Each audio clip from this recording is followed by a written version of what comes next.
UP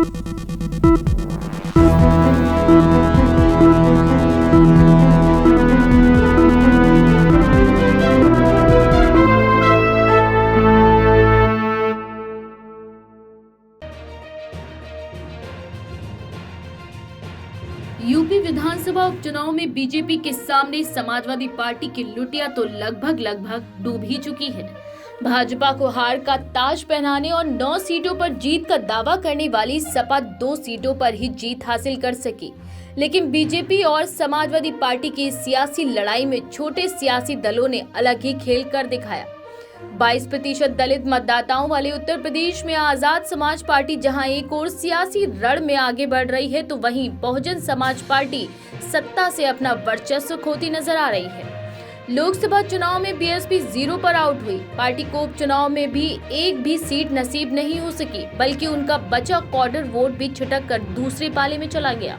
उपचुनाव के नतीजों में चंद्रशेखर की आजाद समाज पार्टी भले ही सीट न जीती हो, लेकिन पार्टी प्रत्याशियों का प्रदर्शन बेहतर रहा। उपचुनाव में पार्टी ने 8 सीटों पर ही प्रत्याशी उतारे थे।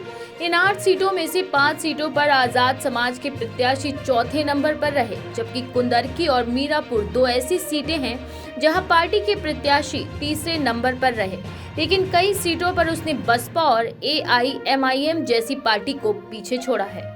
आजाद समाज पार्टी प्रत्याशियों की सीटों पर चर्चा की जाए तो कुंदरकी सीट के आजाद समाज पार्टी के प्रत्याशी चांद बाबू ने 13,896 वोट हासिल किए, जबकि बसपा को यहां महज 1,057 वोट मिले।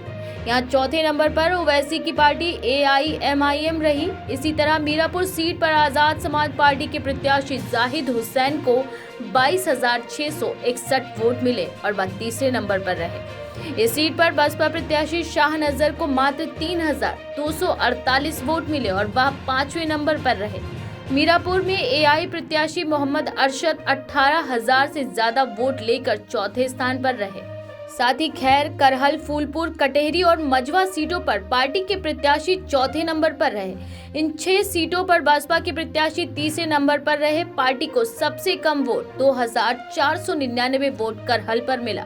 गाजियाबाद सीट की बात करें तो यहां चौथे और 5वें नंबर के लिए AIMIM और आजाद समाज पार्टी के बीच मतगणना के आखिर तक कांटे की टक्कर देखने को मिली। इस सीट पर पार्टी को 6,304 वोट मिले, जबकि AIMIM प्रत्याशी को 6,526 वोट मिले। सीसामऊ सीट पर पार्टी ने प्रत्याशी नहीं उतारा था। 8 सीटों पर ताल ठोकने वाले आजाद समाज पार्टी के सुप्रीमो चंद्रशेखर आजाद के प्रत्याशियों ने विधानसभा उपचुनाव में अच्छे परफॉर्मेंस से ये साबित कर दिया है कि वो भी चुनावी मैदान में टक्कर देने वाली पार्टी के मुकाबले में ही आते हैं। शायद ये कहना गलत नहीं होगा कि भविष्य में आजाद समाज पार्टी एक बड़ी सियासी पार्टी बनकर सत्ता में अपना परचम लहराने में कामयाब रहेगी।